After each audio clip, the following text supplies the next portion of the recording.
izləyicilər, bugün təkrar efirə çıxmağa məcburam, çünki bundan təxminən saat yarım əvvəl yayımladığım video sırf öz səhvim üzündən silindi. Odur ki, kimlər baxıbsa, vaxt itirməyi məsləhət bilməzdim, çünki yeni bir şey olmayacaqdı. Yəni, bu sadəcə olaraq həmin o çıxışın təkrarıdır. Buna təkrar demək olarsa. Amma eyni zamanda da düşünürəm ki, təkcə canlı baxanlar deyil, sonradan da yayımları izləyənlər olur və ilk növbədə də elə həmin izləyicilər üçün bunu demək, yayımlayıram. Çünki anons vermişdim, kiminsə vaxtı olmur canlı baxmağa. Bugünkü mövzu artıq oradan görünür. Nədən gedəcək söhbət? Çalışacağım bir qədər qısa eləyim və orada əks etdirdiyim məsələlərə toxunum. Hər şeydən əvvəl sabah Azərbaycanın Zəfər günüdür və bu bayram münasibətilə, bu əziz gün münasibətilə hamınızı təbrik edirəm. Zəfər günü həqiqətən bu Azərbaycan xalqının zəfəri günüdür. Azərbaycanın torpaqlarının işğaldan azad olunması günüdür və bu barədə ümumiyyətlə şərhə ehtiyac yoxdur. Aydın məsələdir ki, Azərbaycan əvvəllər də dediyim kimi dünyada 2-3 ölkədən biridir ki, ərazisində separatçı, terrorçu rejim olan ölkələrdən biridir ki, öz torpaqlarını geri qaytarıb, onun ərazisini işğal etmiş separatçı rejimləri dəf eləyib və bunlar hamısı faktdır. Amma bu məsələ ilə bağlı bir məqama da toxunmaq istəyirəm. Bu günlərdə kanalların birində çıxış edərkən demişdim ki, parad bizim nəyimizə lazımdır. Amma mən bunu bir qədər başqa kontekstdə demişdim. Demişdim ki, əgər torpaqları işğaldan azad etmiş qazilər bugün 85 manata möhtac qalıbsa və illərdir onların bu 85 manatını 1 manat belə artırmaq istəyi yoxdursa, Azərbaycan xalqı torpaqları işğaldan azad olunduqdan sonra daha çox məhdudiyyətlərə məruz qalırsa, Azərbaycanda özbaşınalıq baş alıb gedirsə, haqsızlıq baş alıb gedirsə, elə həmin o müharibədə könüllü iştirak eləmiş insanlar müharibə iştirakçısı olması barədə 5 ildir sənəd, adi bir sənəd ala bilmirsə, nəyə görə biz paradla özümüzə təskinlik verməliyik? Parad nədir? Parad milyonlarla puldur, milyonlarla xərcdir. Niyə axı bu pullar həmin o qazilərə, həmin o yaralıların müalicəsinə yönəldilməsin? Dostlar, bu günəcən onlarla, mənim bildiyim onlarla, insan var ki, ağır yara alıbdır, ağır travmalar alıb həmin müharibə zamanı və yataqda qalıbdır. Bugün onlara tibbi yardım göstərilmir. Hansı ki, o Yaşad fondudur, nə bilim, başqa yollarla toplanan vəsaitlər. Bir anlığa təsəvvür edin, Yaşad fondunun müalicə məsələlərini, yəni müalicə məsələləri üzrə xərclərini idarə edən hərbi cinayətkar Xanlar Vəliyevin oğludur. Və yaxud bugün bizim qazilərin bir çoxu, yaralanmış insanlar, əlil olmuş insanlar Əmək və Əhalinin Sosial Müdafiəsi Nazirliyi adlanan qurumdakı, orada DİSER adlı bir komissiya var. O komissiyadan əlillik haqqında rəy ala bilmirlər. Çünki götürüb öz başlarına hansısa əlillik kriteriyalarını dəyişiblər. Yəni, dünən sən bu qüsura görə, bu travmaya görə əlil sayılırdın, bugün sayılmırsan. Dünən 3-cü dərəcə sayılırdın, bugün sayılmırsan. Dünən 2-ci dərəcə sayılırdın, bugün səni 3-cüyə keçiririk. Bunun hamısı nəyin başındadır? İnsanları sındırmaq. Bəli, müharibə olanda, torpaqlar işğaldan azad olanda mən də dedim ki, bu Azərbaycan xalqının inamının özünə qayıtmasıdır. Azərbaycan xalqının öz gücünə inanmasıdır. Özgüvəninin yüksəlməsidir və bundan sonra biz quruculuğa keçə bilərik. Amma çox təəssüf ki, məlum oldu ki, ölkəni idarə edənlər bizim kimi düşünmürlər. Onlara özgüvənli, güclü, qalib xalq lazım deyil. və həmən müharibənin ardınca, həmin o zəfərin ardınca Azərbaycan xalqını ən müxtəlif şəkillərdə aşağılamağa başladılar və bunun miqyasını həmişə aşağılayıblar, bunun miqyasını bir qədər də artırdılar və ilk növbədə də müharibə iştirakçılarını və qaziləri, əlilləri, şəhid ailələrini buharda görünmüşdü ki, 100-ə qədər qalib ordunun 100-ə qədər qazisi intihar eləsin. Harada görünmüşdü bu? Parad nə verəcək bu insanlara? İnanın ki, bu parada milyonlarla pul xərclənir. Milyonlarla. Türkiyə hərbiçiləri gəlir paradda iştirak eləməyə. Çox gözəl, Türkiyə bizim müttəfiqimizdir. Bunu hər zaman demişik. Onun xərcini kim çəkir? Təbii ki, Azərbaycan çəkir. Bu texnikanın meydana çıxarılması, onların təlim keçməsi, Pakistan hərbiçiləri gəlir, onların xərcləri, Türkiyə təyyarələri gəlir. Bir F-16 təyyarəsinin 1 saatlıq qeyri-döyüş vəziyyətində uçuşu 22-27 min dollar həcmindədir. Və nəzərə alsaq ki, Azərbaycanda bu məbləğləri bəzən 2-yə, bəzən 3-ə vururlar, uğurlamaq, mənimsəmək məqsədi ilə. Nə edirlər? Milyonları tökürlər, havaya sovururlar. Parad neçə günlərdir Azərbaycanı paytaxtı iflis vəziyyətinə qoyubdur. Bunun iqtisadi etkiləri, bunun ekoloji etkiləri, bəs bu insanların xaclarda saatlarla qalan insanların sağlamlığına dəyən ziyan, stres. Budurmu? Bax, mən bu mənada demişəm. Heç kim zəfərin əleyhinə zad deyil. Bu bizim şərəf ləyaqət səhifəmizdir. Bizim tariximizin ən şanlı səhifəsidir. Amma bunu bu cür istismar eləmək, bunu şouya çevirmək və kiməsə güya güc göstərmək, bunlar hamısı boş şeylərdir. Tamamilə boş şeylərdir. Bugün Azərbaycan insanının yüzlərlə qayğıları var. Ölkədə işsizlik durmadan artır. 1000 fırıldaq elədilər. Bir qrup, böyük bir qrup, 10 minlərlə taksi sürücüsünü çörəksiz qoydular. İndi mənə müraciət eləyirlər Bakı kəndlərindən ki, bir çox kəndlərdə, ərazilərdə güya hava limanına görə hansısa əmlakla davranış, əmlakla rəftar qaydalarına, yəni alqı-satqı və s. məhdudiyyət tətbiq ediblər. Bu nə deməkdir? Nə baş verir bu ölkədə? Həmin o zəfər qazanmış əskərlərə qarşı cinayət törədənlər hamısı cəzalandırılmaq əvəzinə mükafatlandırılır. Və könüllü işini gücünü buraxıb müharibəyə getmiş insan, hansı ki işini itiribdir, o adi bir müharibə iştirakçısı sənədini ala bilmir. O parad həmin insana nə verəcəkdir? Bəs deyilmi yumruq sirkələmək? Dünyanın heç bir sivil ölkəsində, heç bir demokratik ölkəsində parad keçirilmir. Və yaxud Almaniya ilə Yaponiya 2-ci Dünya müharibəsində məğlub olublar. Onlar parad keçirmirlər. Nə oldu? Batdılar.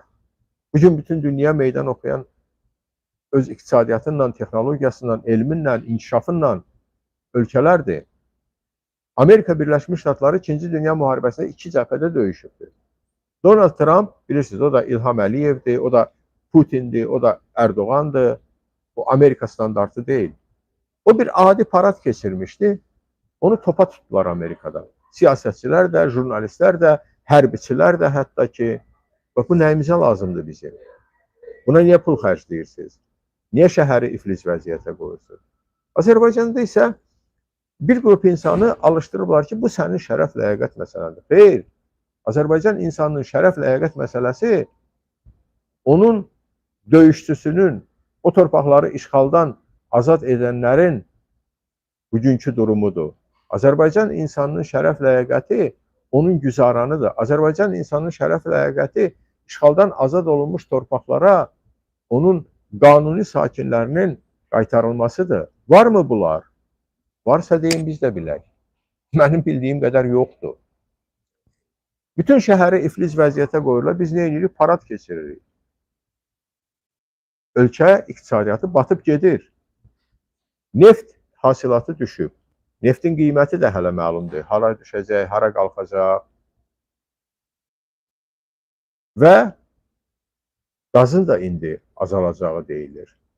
İqtisadiyyat isə yoxdur, başqa sahələr yoxdur. Ölkədə ərzaq təhlükəsizliyi təmin olunmayıbdır. Danışanda deyirlər ki, niyə ancaq pis şeyləri görürsünüz? Buyurun, yaxşı şey göstərin, danışaq. Təhsildə mi yaxşı dinamika var, danışaq. Elmdə mi nəsə bir tendensiya var, danışaq. Korrupsiya qarşı mübarizədə mi nəsə bir yenilik var, danışaq. İnsanların güzaranında mı? Bugün ölkədə dabaq xəstəliyi baş alıb gedir. Bəzi insanlar isə deyir ki, xəstəlik deyildiyi qədər çox deyil. Sadəcə olaraq bu yolla insanları təhdid edirlər. Onların mal-qarasını ucuz qiymətə alırlar. Çünki ucuz ət gətirib monopoliyalar Azərbaycanda satırlar. Monqolistandan, Ukraynadan və s. Yaxşı, bəs qeyri-neft sektorunun inkişafı deyirdiniz. Hanı o qeyri-neft sektorunun inkişafı? Niyə rayonlar boşalır? Niyə görə əhali dağılır? Nə baş verir ölkədə? Bizim borcumuz bu məsələlər haqqında danışmaqdır. Bu kimə xoş gəlir, kimə xoş gəlmir, onun öz problemidir. Və bütün bu şəraitdə təsəvvür eləyin, torpaqlar işğaldan azad olundu və dedilər ki, Qarabağın münbit torpaqları var. Bu torpaqlar kənd təsərrüfatı, o cümlədən də əkinçilik və heyvandarlıq üçün çox yararlıdır, çox gözəl. Qarabağ işğaldan azad olunanda Azərbaycanda Dövlət Statistika Komitəsinin verdiyi məlumata əsaslanıram mən, çünki başqa statistika yoxdur. Hərçənd onlar yalan danışırlar, buna mənim zərrə qədər şübhəm yoxdur. Amma hər halda onların verdiyi iki rəqəmə istinad edirəm. 2,5 milyona qədər iri buynuzlu mal-qara var idi. Təxminən 2 milyon 500 min 20-ci ildə. 25-ci il Qarabağ işğaldan azad olunub. O torpaqlarda güya hansısa bərpa işləri gedir. Xahiş edin, bəyənin, paylaşın. Qoy bizi çox insan görsün. Qoy eşitsinlər, qoy bilsinlər. Hər tərəfdən kanalı məhdudlaşdırmağa çalışırlar. Bu barədə də bir qədər danışacağım. Və bugün 2 milyon 100 minə yaxındır. Yarım milyon. Dostlar, söhbət 20%-dən gedir. 20% azalıb iri buynuzlu mal-qaranın sayı. Niyə azalıbdır? Nə baş veribdir? Bəs deyirdiniz, torpaqlar işğaldan azad olunsun, kənd təsərrüfatı üçün yararlı, münbit torpaqlardır. Necə oldu? Bu necə baş verir belə şeylər? Ölkədə sözün həqiqi mənasında sistem böhranı baş verir. Və bu sistem böhranı təkcə iqtisadi böhrandan ibarət deyil. Bu təkcə ölkədə hüququn, qanunun ayaqlar altına atılmasından ibarət deyil. Ən dəhşətlisi, ən təhlükəlisi, dəfələrlə dediyim, nə dərəcədə eybəcər idarəçilik sistemi olsa da, idarəetmə sisteminin çökməsidir. Artıq açıq aydın görünür ki, qruplaşmalar var, birinin bir marağı var, digərinin marağı ona ziddir, bu ona qarşı kampaniya aparır, o buna qarşı təhdid həyata keçirir, bu onu ittiham edir, o bunu ittiham edir və ölkədə ümumiyyətlə idarəetmə sistemi ölkənin dayağı olmalıdır belə bir sistem. Yenə deyirəm, çox eybəcər sistemdir. Amma yoxa lənət. Bəs bundan sonra ölkədə bir xaosa aparan bax bu yolda düşünürlərmi ki, sabah xaos baş versə, ölkəni kim idarə edəcək? Necə idarə edəcəkdir? Hansı mexanizmlərlə? Hüquq sistemini dağıdırlar, iqtisadiyyatı dağıdırlar. Və bu şəraitdə bir siyasi qalmaqal atırlar ortaya. Məlum Ramiz Mehdiyev qalmaqalı. Mən həqiqətən diksinirəm, o mövzuda danışmaq istəmirəm. Sözümü demişəm o barədə. Deyirsən bu səhvdir, bu yanlışdır. Birdən bir ağzı göysəyə durur, deyir ki, sən də Ramizin adamısın. Abalam. Yaxşı, siz deyən olsun, siz elə düşünün. Mənim belə düşünən insanlara, onların rəyinə heç bir ehtiyacım yoxdur. Problem ondadır ki, Ramiz Mehdiyev bu hakimiyyətdən kənar adam deyil. Ramiz Mehdiyev bu hakimiyyətin adamıdır. Ramiz Mehdiyev bu hakimiyyətin 24 il ən mühüm postlarından birini tutubdur. Ramiz Mehdiyevə boz kardinal deyirlər. Bu arada bir haşiyə çıxım. Keçən dəfə mən dedim Reşeliyə haqqında boz kardinal. Dostlardan biri, bir neçəsi şərhlərdə də yazmışlar. Təşəkkür edirəm. Yazıblar ki, boz kardinal deyildi. Bəli, Reşeliyə qırmızı kardinal idi. Amma orada bir Josef Ata deyilən də olub onun yanında. Güya o heç bir siyasi mövqeyə malik olmayıbdır. Bilirsiniz, tarixi məsələlər çox mübahisəlidir. Amma o boz kardinal ona deyirlərmiş. Önəmli deyil. Yəni Ramiz Mehdiyev güya ölkədə bu gün də hər şeyə nəzarət edir. Hər şeyə nəzarət edirsiniz, siz kimlə müharibə aparırsınız? Kimlə dava aparırsınız? Hər yerdə Mehdiyev adamları axtarırsınız. Az qalıb gedib ictimai ayaq yolunda da Mehdiyev adamları axtarsınlar. Ölkə bu cür siyasi münasibətlər sistemi ilə, bu cür siyasi münasibətlərlə haraya gedir? Ölkənin silaha çevrilmiş təhdid silahına, böhtən silahına, şantaj silahına çevrilir. Bu cür mediası ilə ölkə hara gedir? Onsuz da media bir şey deyil. Onsuz da onu pis günə qoyublar. Siz bu meydanı kimlərə verirsiniz? Siz düşünürsünüzmü ki, bu hara aparır ölkəni? Yox, düşünmürlər. İndi təsəvvür eləyin, sosial sahədə vəziyyət elədir. Təhsilin vəziyyəti haqqında ümumiyyətlə heç danışmağa dəyməz.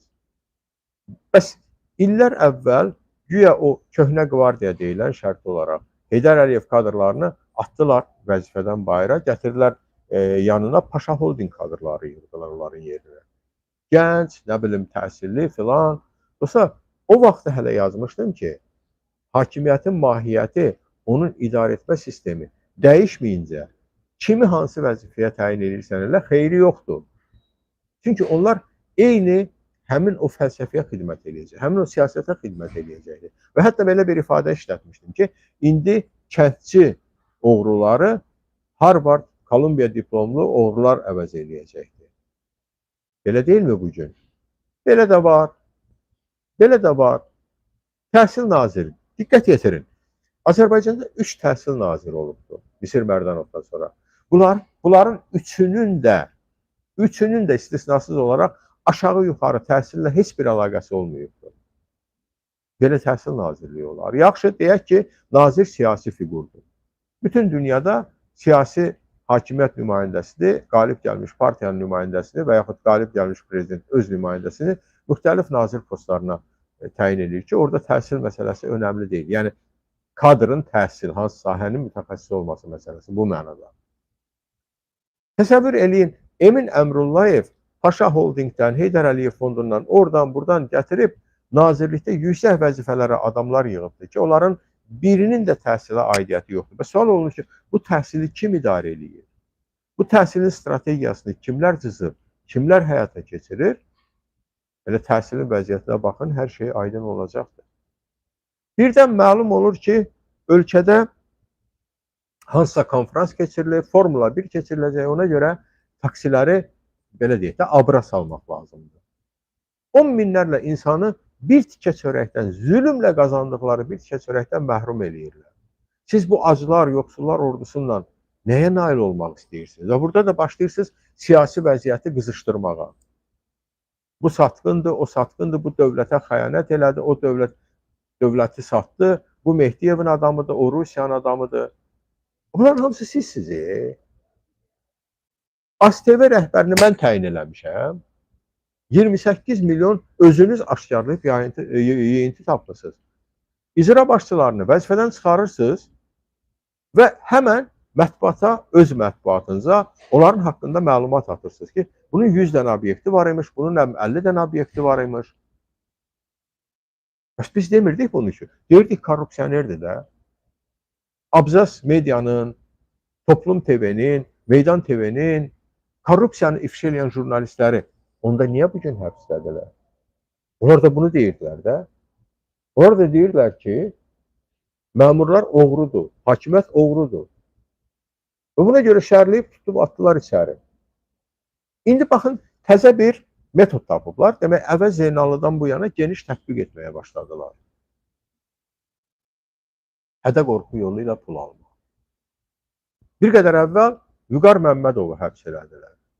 Deyək ki, Vüqar Məmmədov hədə qorxu yolu ilə kimdənsə pul alıbdır. Bu nədir? Bu sırf maliyyə cinayətidir. Bu sırf, bilmirəm, vəzifə demək olarmı ona? O vəzifəli şəxs deyil. Yəni, deyək ki, bu adi bir kriminal hadisədir də. Sual olunur ki, niyə kriminal hadisənin təhqiqatını, istintaqını Dövlət Təhlükəsizlik Xidməti aparır? Niyə prokurorluq aparmır?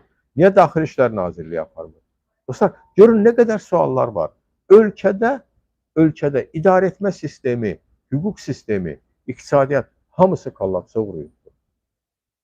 Belə şəraitdə də başlayırlar siyasi vəziyyəti gərginləşdirməyə. Dediyim kimi, bu onun adamıdır, o bunun adamıdır, bu satqındır, bu xaindir.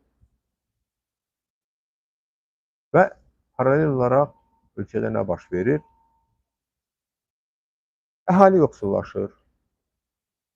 Münbit torpaqlarda əkin imkanları son dərəcə məhdudlaşıb. Niyə? Çünki su yoxdur. Bir vaxt deyirdik ki, məsələn, bu suyu bilirsiniz, o su şəffaflaşdırma zavodları tikirlər. Məsələn, ərəb ölkələrinin çoxu, Birləşmiş Ərəb Əmirlikləri, Səudi Ərəbistanı məhz bu cür deməli, sudan istifadə edirlər kənd təsərrüfatı üçün. Belə məişət üçün də istifadə edir. Bir tək içməyə yaramır o. Dəniz suyunu, şor suyu götürüb şəffaflaşdırırlar, şirinləşdirirlər xüsusi zavodlarda və ondan istifadə edirlər. İndi bu da yoxdur. Niyə? Çünki Xəzər quruyur. Bəs yaxşı, illər boyu bu barədə düşünməyə vaxt yoxdur demək. Düşünürdünüz ki, neft gəliri daim gələcəkdir. Bitdi, tükəndi o artıq. 1 il, 2 il. Sonra bu dövlət nə edəcək? Sonra bu xalq nə edəcək? Yaxşı, insanları atdınız ağır sosial-iqtisadi şəraitə, təqib elədiniz, hüquqlarını pozdunuz, haqqını yediniz, məcbur oldular, qaçıb getdilər ölkədən, miqrasiya. Bugün Azərbaycanlı əmək miqrantları Braziliya, Argentinaya qədər gedib çıxıbdır. Meksika, nə bilim, Avropa ölkələrini demirəm, Rusiya o ümumiyyətlə Azərbaycanlıların bugün birazdan sonra daha çox Azərbaycanlı Rusiyada yaşayacaq, nəinki Azərbaycanda. Amma bugün dünyaya baxsaq görərik ki, bütün ölkələrdə həmin o miqrasiya tendensiyaları məhdudlaşıb. Bundan sonra gedə də bilməyəcəklər. Nə edəcəksiniz bu əhali ilə? Bax, bunu deyəndə olursan pis. Və ən dəhşətlisi də nədir? Hətta həmvətənlərimizin içində də bax, bu tənqidi, bu dəyərləndirmələri xəyanət kimi qiymətləndirənlər var. Özü səmimi olaraq o troll-murolu qoyuram kənara. Onlar, mən bilirəm trollar necə işləyirlər, o baxan kimi görünür. Və bu bədbəxt insana deyən yoxdur ki, başa salan yoxdur ki, ay bədbəxt insan, sənin problemlərindən, sənin dərdindən danışan insanlar sənə görə danışır. Azərbaycanda illər boyu uşaq pulunun verilməməsini nə ilə əsaslandırırdılar? Deyirdilər ki, bizdə onsuz da uşaqların sayı çoxdur və uşaq pulu verilsə, ümumiyyətlə, əhali çox artacaqdır. İnanın, ağla sığmaz bir şeydir ki, hansısa bir ölkədə əhali artımından qorxalar. Bu vaxtı ilə olub Çində. Və Çində məhdudlaşdırıblar onu. Bilirsiniz, bir uşaq, bir ailədə bir uşağa icazə verilib, ikinci uşağa görə əlavə dövlətə rüsum və ya vergi ödəməlisən. Bugün Çinin əhalisi artıq azalmağa doğru gedir. Proqnozlara görə yaxın 50 ildə Çin əhalisi 2 qat azala bilər. Buna mı aparırsınız Azərbaycanı? Onsuz da azaltmışsınız da. Bu il ərzində, keçən il üzr istəyirəm, Azərbaycanda təxminən 55 min uşaq doğulur. Dostlar, gəlin bir rəqəmə diqqət yetirək. Bu 55 min uşağın, deyək ki, tən yarısı oğlandır, 25 min. Bunun bir hissəsi gedir təhsil almağa, bir hissəsi ölkədən miqrasiya edir, bir hissəsi orduya, xidmətə, səhhəti baxımından yararlı deyil. 15 ildən sonra Azərbaycan ordusunda kim xidmət eləyəcəkdir? Kim qoruyacaq bu ölkəni? Amma bugün bu barədə düşünmək yoxdur. Dövlət büdcəsi 26-cı il üçün artıq tutulubdur. Və dövlət büdcəsində nə tapıblar? Azərbaycan insanının deməli ehtiyac zəmbili 285-300 manatdır. Götürün ailə üzvünüzün hər birinə 300 manat bir ayda bir yaşayın da görə yaşaya bilirsiniz. Azərbaycanda aylardır dilinə ət dəyməyən 10 minlərlə, bəlkə 100 minlərlə ailə var. Götürün yaşayın onlar kimi. Bircə ay yaşayın onlar kimi. Heç bir həftə yaşaya bilməzsiniz. Bu nə riyakarlıqdır, bu nə insanların üzünə baxıb belə həyasızcasına yalan deməkdir. Deyirsiniz ki, güya Azərbaycan bundan sonra lap neft azalsa da, tükənsə də belə, qaz olmasa belə tranzitdən gəlir əldə edəcək. Və Cənub qaz dəhlizinin bir hissəsini gətirib Birləşmiş Ərəb Əmirliklərinə satırsınız. Deməli, gəlirin də bir payı Birləşmiş Ərəb Əmirliklərinə gedəcək. Bu hansı məntiqdən doğur? Deyirsiniz ki, güya yol, nəqliyyat, dəhliz bu koridorlardan, gəlirdən qazanacaq. Çox gözəl, əcəb eləyəcəksiniz. Bu dəhlizlərin əsas bir hissəsi orta dəhliz Xəzər üzərindən keçir. Xəzərdə suyun səviyyəsi düşür. Mütəxəssislər bunu çox yaxşı bilirlər. Bir müddətdən sonra həmin o dərin sulu, bax, belə daşımalar üçün tələb olunan limanlar yoxa çıxacaqdır. Nə düşünürsünüz? Perspektivdə Azərbaycanı nə gözləyir? Və tez-tez mənə izləyicilər sual verirlər ki, yaxşı, bütün bu şeyləri deyirsiniz. Vəziyyətdən çıxış yolu nədədir? Dostlar, əziz vətənlərim, vəziyyətdən çıxış yolu etirazdadır. Vəziyyətdən çıxış yolu hakimiyyətə vətəndaşın, cəmiyyətin gücünü göstərməkdədir. Mən güc göstərmək dedikdə polislə döyüşməyi demirəm. O hakimiyyətin ürəyincə olan bir şeydir ki, insanlar etiraza çıxsın, kör təbii şəkildə və onları döysünlər, hədələsinlər, aparıb işgəncə versinlər, şərləsinlər, pulunu alsınlar, bununla da məsələ bitsin. Əsla. Etirazın müxtəlif formaları var. Dinc etiraz aksiyaları var. Məsələn, evində suyun yoxdur, gedirsən, 5 nəfər, 10 nəfər qonşu toplaşıb, gedirsən su idarəsinə, deyirsən, mənim suyum niyə yoxdur? Səndən qaz pulunu çox çıxıblar, gedirsən qaz idarəsinə, deyirsən, mənim qaz pulumu niyə çox çıxmısan? Nəqliyyatla təmin olunmur, insanlar toplaşır dayanacaqda, həmin avtobusları boykot edir. Nə qədər ki, biz cəmiyyət kimi bu cür aksiyalara təşkilatlanmırıq, heç kim bizlə hesablaşmayacaq, heç kim bizə əl uzatmayacaq, heç kim bizim maraqlarımıza xidmət eləməyəcəkdir. Gələn ilin dövlət büdcəsində deməli, pulsuz tibbi sığorta, yəni yardım kimi tibbi sığorta 36% azaldılıbdır və əhalinin ən müdafiəsiz təbəqəsi üçün. Konkret göstərilibdir ki, dövlətə vergi ödəməyən və müntəzəm əmək haqqı almayan şəxslər üçün. İnanın, bu dünyanın ən belə sərsəm idarə olunan ölkəsində ağla gəlməz bir şeydir. Çünki bütün dünyada məhz dövlət sığortasıyla həmin insanlar təmin olunur ki, onların gəliri yoxdur. Bu nə deməkdir? Bu sanki kasıb əhaliyə qarşı bir səlib yürüşüdür. Kasıb əhalini məhv eləmək uğrunda bir yarışmadır. Etiraz eləmək lazımdır. Sosial mediada etiraz eləmək lazımdır. Həyatda, real həyatda etiraz eləmək lazımdır. Haqqınızı pozan yerdə etiraz eləmək lazımdır. Bu etirazın müxtəlif formaları var. Dostlar, bu dövrdə Amerika Birləşmiş Ştatlarını Donald Trump idarə edir, prezident olaraq. Yəni, Donald Trump İlham Əliyev deməkdir, Donald Trump Putin deməkdir, Erdoğan deməkdir. Donald Trump standart, yəni demokrat Amerikan siyasətçisi deyil, demokratik daha doğrusu. Və onun özbaşınalıqlarına Amerikalılar necə etiraz elədilər? Demək, 3 gün bundan əvvəl Amerikanın 2 şəhərinə, New York'a və Atlantaya, ondan sonra 2 ştatında qubernator seçkilərinə, demək, ikisi mer seçkisi idi, ikisi qubernator seçkisi. Birində vitse-qubernator, yəni qubernatorun müavini, lieutenant governor deyirlər ona, leytenant qubernator, belə adlanır seçkilərdə. Ondan sonra bir neçə ştatda, demək, referendum keçirilirdi, bir neçə ştatda ştat ali məhkəməsinə üzvlər seçilirdi, bir neçə ştatda hərbi prokurorlar, ştat prokurorları seçilirdi və hamısında Donald Trump'ın partiyası istisnasız olaraq məğlub oldu. Amerikalılar etiraz elədi. Bizdə seçki yoxdur. Bizdə seçki keçirməyə imkan vermirlər. Niyə? Çünki biz o seçkini tələb eləmirik.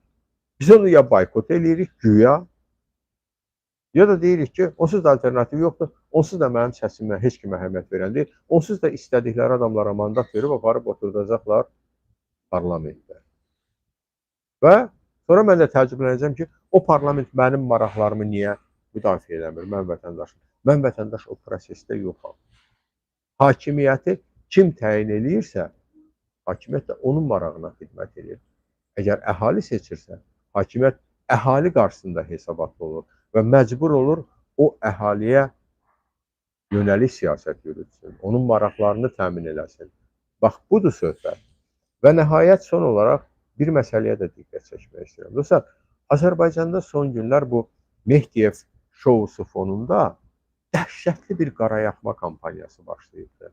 Şər, böhtan, nə bilim, kompromat savaşı, bu onu təhdid eləyir, o bunu təhdid eləyir.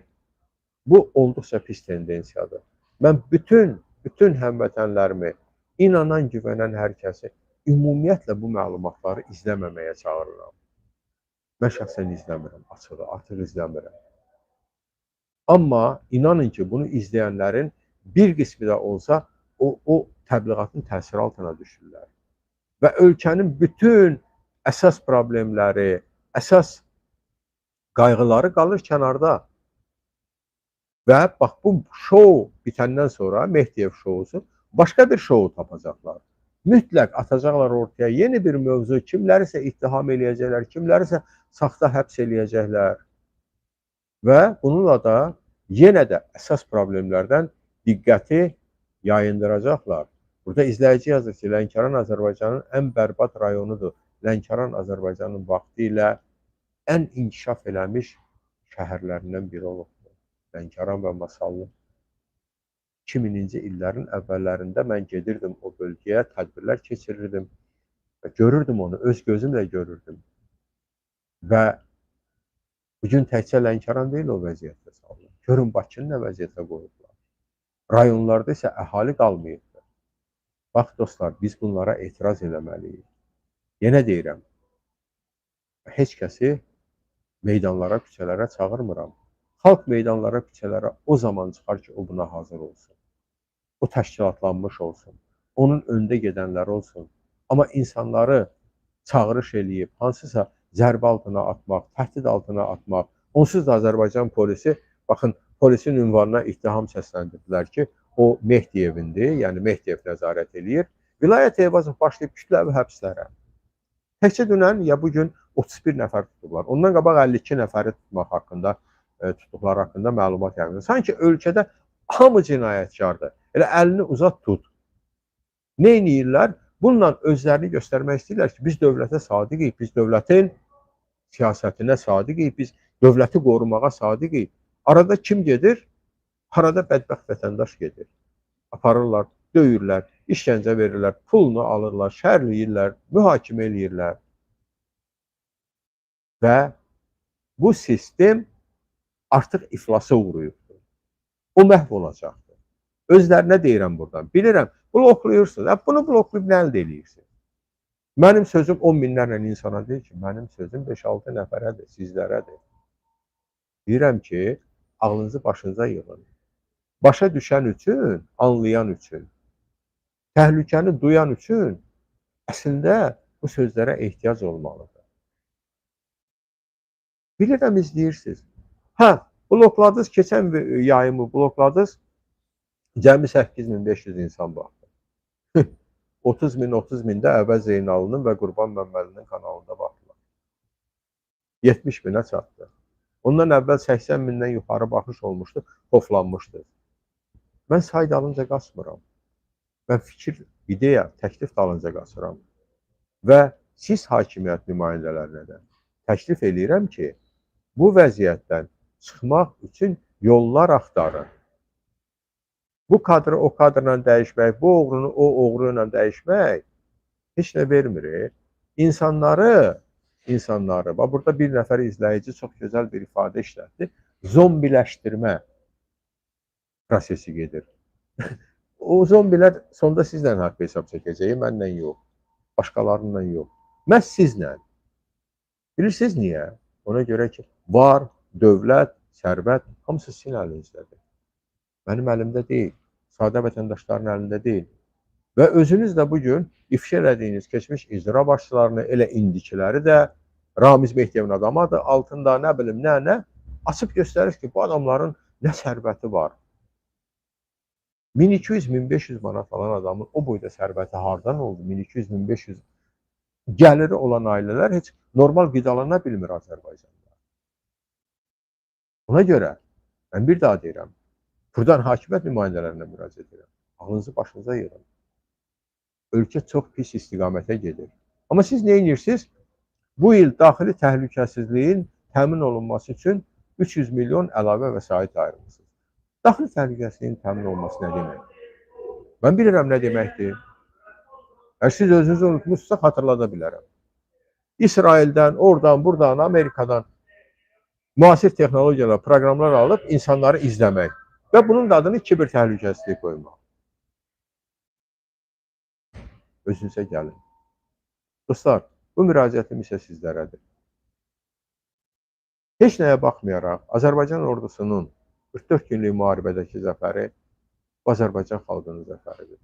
O zəfəri nə nazirlər, nə Azərbaycanın o xəyanətkar, cinayətkar generalları bir neçəsi istisna olmaqla təbii ki, nə İlham Əliyev, nə onun komandası qazanmıyor.